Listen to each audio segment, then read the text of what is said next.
प्रणाम, शनि राजा को प्रणाम।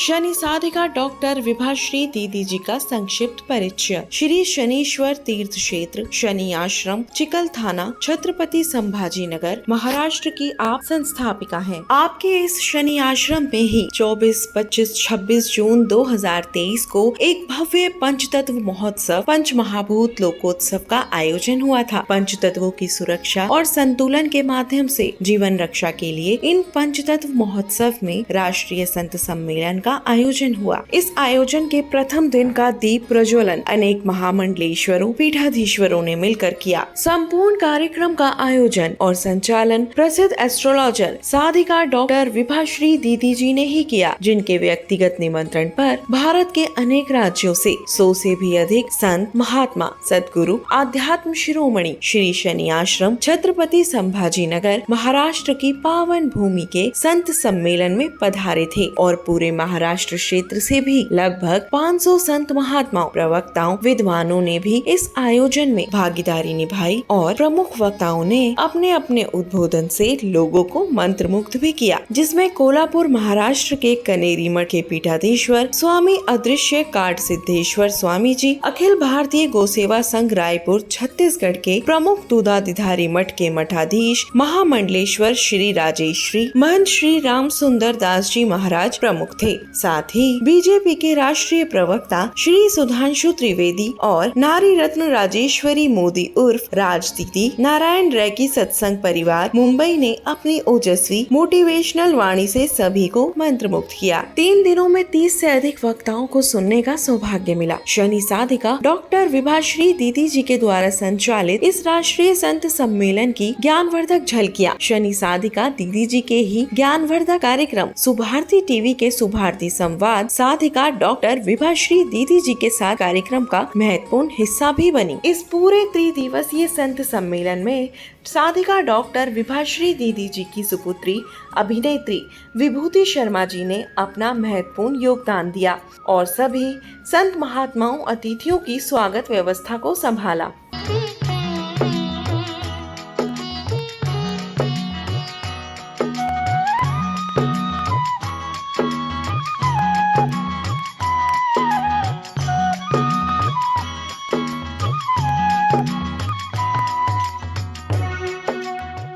जय शनिदेव। सुभारती टीवी के सभी दर्शकों को शनि साधिका डॉक्टर विभाश्री दीदी का नमस्कार। हम कोई भी दान पुण्य धर्म कुछ भी करते हैं, कुछ भी व्यर्थ नहीं जाता। ये जीवन के साथ भी काम आता है और जीवन के बाद भी हमारे साथ जाता है। ये हमारा अगला जन्म निर्धारित करता है, हमारी ज़िंदगी कैसी होगी, हम कौन से जगह पर जाकर ऐश्वर्य भोग करेंगे, कितने सुंदर स्वस्थ जीवन में खूबसूरत व्यक्ति जीवन में अपने अगले जन्म में जन्म लेगा, फिर से मनुष्य जीवन मिलेगा। ये सब हमारी अच्छी कर्म पूंजी के कारण होता है। हम जितना भी अच्छे कर्म करते हैं, अच्छा व्यवहार करते हैं, लोगों से मिलते हैं जुलते हैं, लोगों का आदर करते हैं, लोगों का सत्कार करते हैं, अतिथि की सेवा करते हैं, हम अपना हिस्सा भी बांट कर खाते हैं। जो भी व्यक्ति हमारे आसपास होते हैं हम उनको खुशी देने की कोशिश करते हैं। हम सोचते हैं कि हमसे ज़्यादा ज़रूरतमंद ये है तो इसकी मदद पहले करनी चाहिए। तो जो हम ये सब कर रहे होते हैं ना, ये सब हम अपने वर्तमान को अच्छा करने के लिए और भविष्य को उज्जवल बनाने के लिए कर रहे होते हैं। इसीलिए इसका दान का, धर्म का, इसका बहुत बहुत बहुत बड़ा महत्व है। तभी तो हमारे धर्म ग्रंथों में एक बहुत अच्छी बात कही है कि जो भी व्यक्ति अपने जीवन में जितना भी पैसा कमाता है, उसकी कमाई में से उसे 3 रास्ते मिलते हैं। हमारा कमाया गया जो धन है ना, वो 3 रास्ते चुनता है। एक तो यह है कि हम खूब खाएं पिएं, खूब अपने ऊपर खर्चा करें और उसे खर्च करें। तो कहते हैं खाया पिया अंग लगेगा। जो हमने जीवन में खूब अपने ऊपर में लुटाया है, अपनी खुशी के लिए लुटाया है, कहीं तीर्थ यात्रा पे गए हैं, कहीं किसी जगह हमने अच्छे कपड़े पहने, अच्छा भोजन किया, अच्छा जीवन में हमने जीवन जिया, तो खाया पिया अंग लगेगा, यानी वो हमारे लिए शारीरिक सुख के लिए काम आ गया। दूसरा, दान दिया तो संग चलेगा, यदि उसमें से बचाकर हमने कुछ दान धर्म कर दिया, परमार्थ कर दिया, तो दान धर्म परमार्थ ये वर्तमान तो अच्छा बनाएगा, भविष्य तो अच्छा बनाएगा, पर वही तो हमारे संग जाएगा। जो उस वृद्ध व्यक्ति के संग गया तभी तो वो जाके नगर सेठ के जन्म लेता है। तो दान दिया ही संग चलेगा। और तीसरी गति क्या कही, बाकी सब जंग लगेगा। जो बच जाएगा वो लुटेरे लूटेंगे, जो बच जाएगा वो दूसरे लोग उसमें हिस्सा बांट करेंगे, जो बच जाएगा वो जंग लगेगा। वो तुम्हारे किसी काम नहीं आएगा, तुम्हारे जीवन में भी और तुम्हारे जीवन के बाद भी काम नहीं आएगा। जो जीवन में काम नहीं आया वो जीवन जाने के बाद भला क्या काम आएगा। इसीलिए ये कहा गया है कि हर व्यक्ति को अपने जीवन में हमेशा हमेशा ये याद रखना चाहिए कि दानी व्यक्ति अमर होता है, ज्ञानी व्यक्ति अमर होता है, भक्त व्यक्ति अमर होता है, वीर व्यक्ति अमर होता है, बाकी कोई अमर नहीं होता। इसलिए आपको मैंने ये विशेष ज्ञान दिया कि आप अपने जीवन में हमेशा हमेशा ये कहानी याद रखेंगे और आपको पता चलेगा कि कोई भी अतिथि आता है तो उसका सत्कार करना ही चाहिए, अपना हिस्सा त्याग कर भी उसको बराबरी का देना चाहिए। मैं आप लोगों को आज 4-5 कुछ टिप्स सिखाकर जाने वाली हूँ। आपके इस स्थान पर मुझे 4-5 कुछ उपचार सिखाने हैं। जब हम रात में सोते हैं तो हर व्यक्ति को चाहिए कि रात में सोने के समय में वो भगवान से प्रार्थना करके ही सोए। यदि आप रात में भगवान से प्रार्थना करके सोते हैं, जो भी प्रार्थना आप जिस किसी भी भगवान से करना चाहते हैं कि मुझे इतना अच्छा दिन भर जीवन आपने दिया, इतना रहने का सुख दिया, खाने का सुख दिया, पढ़ाई लिखाई शिक्षा का सौभाग्य दिया, भगवान आप कितने अच्छे हैं, मैं आपको धन्यवाद देना चाहती हूँ। आप भगवान को धन्यवाद दीजिए, भगवान का मंत्र बोलिए, स्मरण कीजिए और फिर आप सो जाइए। आपको ऐसा लगेगा कि आपका एक नींद में सवेरा हो गया। आपको लगेगा कि भगवान की गोदी में सोए हैं आप, आपको लगेगा कि परमात्मा की गोदी में आप सोए हैं। आपको बहुत सुंदर नींद आएगी और बहुत ब्रेन को आशीर्वाद प्राप्त होगा। दूसरा, जब हम सवेरे सोकर उठते हैं तो सोकर उठते ही हमें ऊपर वाले परमात्मा को याद करना है, भगवान को याद करना है, इष्ट देवता को फिर से याद करना है कि आपने रात्रि भर तक मुझे जीवित रखा, मैं जीवित हूँ, मैंने नया सवेरा देखा, नई जिंदगी मुझे मिली, देखो मेरा सौभाग्य, फिर से मैं ज़िंदगी को जीने के लिए तैयार। आपको मालूम है हमारे यहाँ पर पूरे विश्व का जब रिसर्च होता है तो पता चलता है कि सबसे ज़्यादा व्यक्ति दुनिया में जो मरने वाले होते हैं वो रात्रि में 8 बजे से लेकर सवेरे 5 बजे के बीच में गुजर जाते हैं। रात्रि में नींद में ही वो भगवान को प्यारे होते हैं। सबसे ज़्यादा जो तादाद है दुनिया छोड़कर जाने वाले व्यक्तियों की, तो आप सोचो हम कितने सौभाग्यशाली हैं कि हम स्वस्थ सोए थे और उठे भी तो नई ज़िंदगी देखी, नया सवेरा हमने देखा। इससे बड़ा सौभाग्य दूसरा होता है क्या? तो उठते ही भगवान को धन्यवाद देना कि आपने हमें नया जीवन दे दिया, हमें नई ज़िंदगी दी, हम कैसे आभार व्यक्त करें, हमें फिर से नया जीवन मिलेगा। तो इस तरीके से धन्यवाद दो और उसके बाद में उठने के बाद में आपको भगवान का नाम लेना है, जो भी आप मंत्र पढ़ते हैं उसको याद करना है। इसके साथ साथ आपको 3 बार बिस्तर छोड़ने के पहले ओम का उच्चारण करना है। किसी को ओम का उच्चारण करना मालूम है? करते हो? सबको मालूम है। तो हमें ओम का उच्चारण करना है। हम जब ओम का उच्चारण करेंगे तो लंबी श्वास लेंगे और ओम बोलेंगे। आप सब हमारे साथ 3 बार अभी ओम का उच्चारण कीजिए और कल सवेरे सोकर उठते ही सबसे पहले 3 बार हमें ओम का उच्चारण करना है, हर दिन करना है। ओम जो है ना पूरे भगवान है, भगवान का शब्दावतार है। वो शब्द ऐसा है कि भगवान का अवतार है वो। इसीलिए हमने सारे भगवान को एक साथ यदि याद करना है तो हमको सिर्फ ओम ही बोलना है। तो हमें 3 बार लंबी सांस लेकर ओम बोलना है और उसके बाद में फिर जब हम सोकर उठें तो हमारी ये दोनों हाथ की जो हथेली है ना, इनके अंदर हमारी हाथ की रेखाएं हैं, ये हमारा भविष्य है, ये हमारे सपने हैं, हम जो बनना चाहते हैं इसमें हमारी तकदीर है, ये इसमें सारा भविष्य लिखा हुआ है। तो ज्योतिष होने के नाते मैं आपको बता रही हूँ कि हमारे भविष्य में यदि कुछ पाना नहीं है ना, और हम ऐसी प्रक्रियाएं आध्यात्म में चलने वाली रोज रोज रोज रोज करेंगे तो हमारे भविष्य में पाने वाली भाग्य रेखा बन जाती है। तो हमें रोज़ सोकर उठते ही हाथ की रेखा देखनी है, प्रार्थना करनी है भगवान से कि मैं अपनी तकदीर को देख रही हूँ, मैं अपने भविष्य को देख रही हूँ। हे भगवान, आप मेरी ज़िंदगी में मेरा भविष्य पूरा करें, मेरे सपने पूरे करें, मुझे उज्जवल भविष्य दें। जो भी आप भगवान से मांगना चाहते हो हाथ में देखकर, इसमें ब्रह्मा भी है, इसमें विष्णु भी है, इसमें महेश भी है, सारे देवता हमारी हाथ की रेखा में है। इसीलिए संस्कृत में एक छोटा सा स्तोत्र बना है, कर आगे वसत लक्ष्मी, कर मध्य सरस्वती, कर मूले गोविंदो, प्रभाते कर दर्शनम। कि इसमें ही लक्ष्मी है, सरस्वती है, गोविंद है, और इसके हाथ के दर्शन करने के बाद में ही हमें दिन की शुभारंभ करना चाहिए। तो आपको इनको भगवान को नमस्कार करने के बाद में फिर धरती माता को नमस्कार करना है। कितने लोग हैं जो धरती माता को नमस्कार करते हैं? हाथ उठाओ। धरती माता को नमस्कार करते हैं आप लोग? अच्छा, बहुत कम। अब क्या करेंगे हम? रोज़ सवेरे जब सोकर उठेंगे तो धरती माता को नमस्कार करेंगे। धरती माता ही तो हमें सुलाती है, उसी के ऊपर तो हम रहते हैं, उसी में तो अन्न पैदा होता है, उसी को तो हम खाकर जीवन जीते हैं। सब कुछ तो धरती ही सहन करती है हमारा, इसलिए धरती पहली माता है हमारी। तो धरती माता को हमें नमस्कार करना है। अब अगला क्रम क्या करना होगा? हमें रोज़ सोकर उठते ही पानी पीना है। यदि हम रोज़ सोकर उठते पानी पिएंगे ना तो हम स्वस्थ रहेंगे। जो व्यक्ति सवेरे उठ के पानी नहीं पीते ना वो ज़्यादा बीमार पड़ते हैं, बार बार बीमार पड़ते हैं। तो आप लोग कितने कल सवेरे से उठकर पानी पीने वाले हैं? हाथ उठाओ। कितने लोग हैं जो कल सवेरे से उठ के पानी पिएंगे? बहुत सुंदर।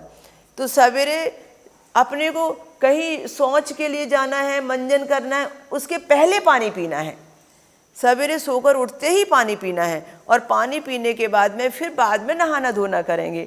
तो इतना जो मैं आपसे बोल के जा रही हूँ ये आपको, सब बच्चों को, सब बड़ों को रोज़ करना है। क्या क्या करेंगे? मैंने अभी क्या क्या बोला? जो भी अतिथि आएगा उसका स्वागत करने में कमी नहीं रखेंगे। क्या क्या करेंगे? जब हम बड़े हो जाएंगे हमारे पास कुछ 100 रुपया आएगा, उसमें से 10 रुपया किसी अच्छे काम में ज़रूर लगाएंगे। उसे हम कहते हैं दशांश का दान करेंगे। फिर क्या करेंगे? रात में सोने के समय भगवान से प्रार्थना करेंगे, उनको धन्यवाद देंगे। सवेरे उठने पर फिर भगवान को धन्यवाद देंगे, फिर प्रार्थना करेंगे, फिर हाथ में भगवान के दर्शन करेंगे, ओम का उच्चारण करेंगे, धरती माता का पैर छुएंगे और रोज़ पानी पिएंगे 1 गिलास सोकर उठते ही। दिन में जब पीना है पियो, पर सोकर उठने पर बिना प्यास के पियो, प्यास लगी है तो भी पियो, पर पूरे शरीर का कचरा निकालने के लिए, सफाई के लिए, स्वास्थ्य लाभ के लिए, आपको ऊर्जावान रहने के लिए सोकर उठते ही बासे मुँह जल पीना बहुत ज़रूरी है। ठीक है? तो आज का आपका उपदेश हमारा यहीं ख़त्म होता है। हम चाहते हैं कि आप सब जो हम आपको सिखा के जा रहे हैं उसको फॉलो करें। हम हर एक अनाथालय में ऐसी कुछ अच्छी अच्छी बातें सिखाते हैं बच्चों को। बच्चे सालों से उसे अपना रहे हैं और पहले से बहुत होशियार हो गए हैं, बहुत स्वस्थ हो गए हैं, एक्टिव हो गए हैं। तो आप भी सब ऐसे ही बनो और ऐसे ही खुश रहो। सब लोग खुश रहना, सब खुश रहना। आपको मालूम है जो व्यक्ति खुश रहता है ना वही व्यक्ति कामयाब होता है। जो ऐसा मुंह फुला के चलता है, गुस्से में बैठा रहता है, जो 24 घंटा गुस्सा करता रहता है, उसे सफलता नहीं मिलती, उसे उपलब्धि नहीं मिलती। जो हर समय मुस्कुराता रहता है, डांट पड़े तो भी हंसना, मुस्कुराते रहना, हर समय मुस्कुराते रहना। तो क्या है हमारा धर्म सूत्र कि कामयाब व्यक्ति खुश रहे या न रहे, पर खुश रहने वाला व्यक्ति कामयाब जरूर होता है। तो हमें तो कामयाबी चाहिए, तो हमें हमेशा खुश रहना है। जय शनिदेव।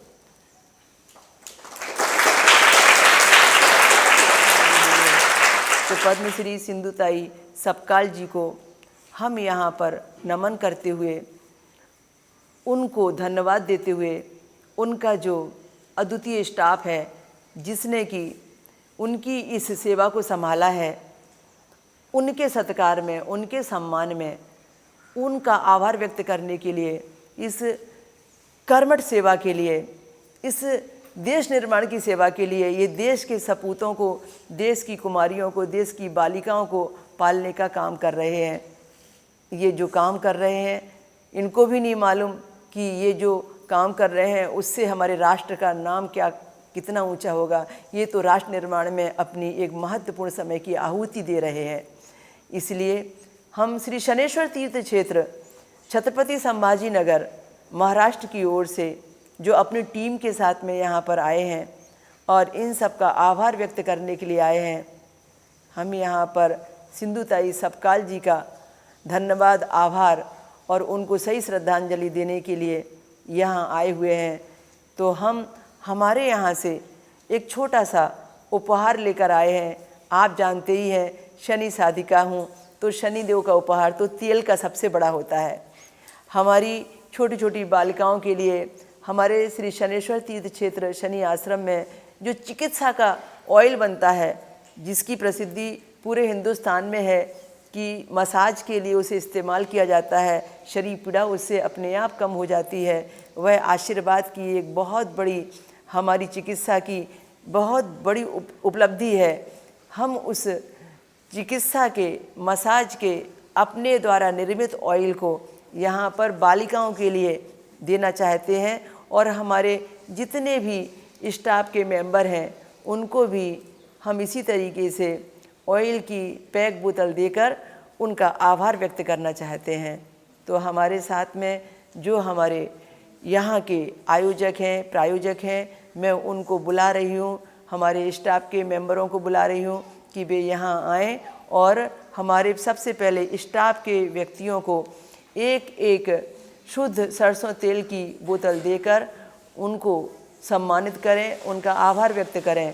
तो हमारे मुंबई के कार्यक्रम, हमारे पूना के कार्यक्रम के आयोजक और हमारे मुंबई में मंत्रालय से जुड़े हुए बहुत प्रसिद्ध व्यक्ति एडवोकेट श्री राम माने जी, वो यहाँ पर आएँ और यहाँ पर इन सब स्टाफ के लोगों को अपने हाथ से सम्मानित करें। यहाँ पर बारी बारी से आप खड़े होकर अपना सत्कार ग्रहण करें। ऋषि माने जी जो हमारे पूना महाराष्ट्र के कार्यक्रम के आयोजक हैं, वो उनका सहयोग करें। नमस्कार, मेरा नाम दीपक गायकवाड़, मैं डॉक्टर सिंधुताई पद्मश्री सिंधुताई सपकाल का पहला बेटा हूँ, मानसपुत्र हूँ। और आज ममता बाल सदन, ये जो अनाथ बच्चों का आश्रम है महाराष्ट्र पूना में, सासवड़ करके गांव है, और यहाँ पर 75 लड़कियों का संगोपन, शिक्षण, पालन पोषण किया जाता है। और यहाँ का जो एड्रेस है कुंभारवळण, तालुका पुरंदर, जिला पुणे, ये महाराष्ट्र से ये पुणे डिस्ट्रिक्ट में आता है। और यहाँ पर सभी लड़कियों का पालन पोषण किया जाता है और ये माई सिंधुताई सपकाल ने स्थापन किया हुआ। मैं यहाँ का माता जी जाने के बाद में यहाँ का मैं अध्यक्ष हूँ। नमस्कार, मैं डॉक्टर पद्मश्री सौ सिंधुताई सपकाल की पुत्रवधू बोल रही हूँ। मैं ममता बाल सदन से बोल रही हूँ। मुझे माई के साथ काम करने का सौभाग्य मिला, इसलिए मैं मुझे बहुत खुश नसीब समझती हूँ। हम यहाँ से आगे बहुत कुछ करना चाहते हैं और उसके लिए हमें आपकी मदद चाहिए। और यह संस्था इतनी बड़ी होनी चाहिए कि माई को बहुत गर्व होना चाहिए कि मैं नहीं तो मेरे बच्चों ने ये कार्य आगे बहुत अच्छी तरह से निभाया है। इसलिए मैं निवेदन करती हूँ, हमें संस्था चलाने के लिए आपकी बहुत मदद चाहिए। इसलिए मैं इधर का एड्रेस देना चाहती हूँ कि ममता बाल सदन, कुंभारवळण, तालुका पुरंदर, जिला पुणे। आप प्लीज़ हमें डोनेशन की ज़रूरत है और आप सबकी सहयोग की ज़रूरत है, तो मैं आपका शुक्रगुजार अदा करती हूँ।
पर हाथ रहे शनि का, दिव्य उसका जीवन कर दे।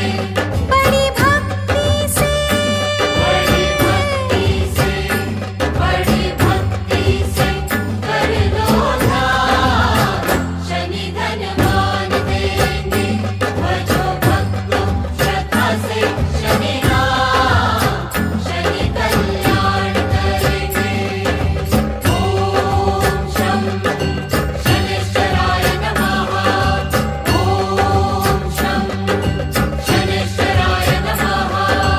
ओम शं शनिश्चराय नमः।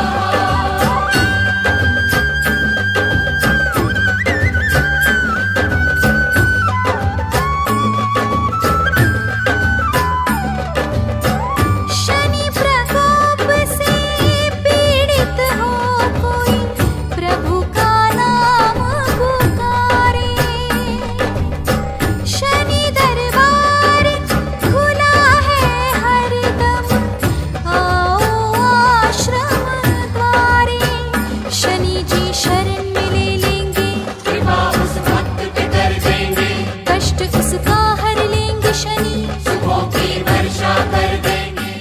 हर व्यक्ति शनि अमावस्या के दिन, दीपावली के दिन, या जो मैंने दिन बताए हैं, क्योंकि दीपावली का दिन भी शनिदेव का होता है, क्योंकि दिवाली अमावस्या पर ही होती है, तो हम घर में भी ये हवन कर सकते हैं। तो इसमें हमें सरसों का तेल मिलाना है और शनिदेव की आहुति। अब आपके ऊपर निर्भर है कि आप कितनी आहुति का संकल्प लेते हैं। प्रारंभ 8 आहुति से किया जाता है, फिर 8 है, 17 है, 26 है, 33 है, 51 है, 108 है। ये आपके संकल्प के ऊपर है। हमने यदि कोई जाप पूरा किया है, तो जितने हमने जाप किए हैं उसके 10वें हिस्से के जाप की संख्या जितनी होनी चाहिए, उतने हवन हम कर सकते हैं। हे मन पवित्र कर आओ शनि जगरात में। मन पवित्र कर आओ शनि जगरात में। नाचो गाओ भक्तों, नाचो गाओ, नाचो गाओ भक्तों, झूम झूम शनि जगराते में। मन पवित्र कर आओ शनि जगराते में। हे मन पवित्र कर आओ शनि जगराते में। नाचो गाओ भक्तों, नाचो गाओ, हे नाचो गाओ भक्तों, झूम झूम शनि जगराते में। मन पवित्र कर आओ शनि जगराते में।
प्रणाम, शनि राजा को प्रणाम।